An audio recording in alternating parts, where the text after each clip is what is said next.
Hello, welcome back. Today, we're going to look at comic book covers that work like jigsaw puzzles.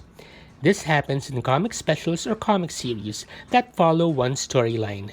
This is what I mean. This is Justice League Spectacular number 1. This is Justice League Spectacular number 1. They form one big picture.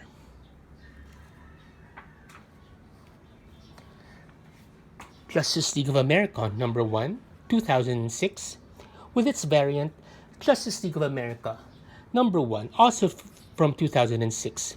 They form the entire membership of the Justice League.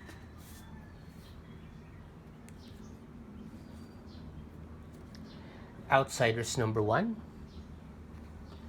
Outsiders number 1.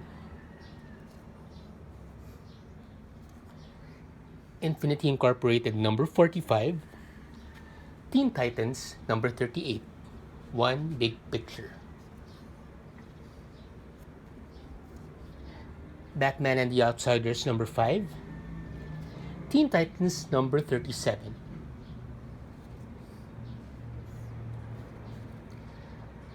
Secret Origins number 33, 35, and 34.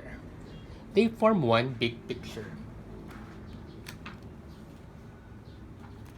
Justice League Midsummer's Nightmare number 3, number 1, number 2, one big poster.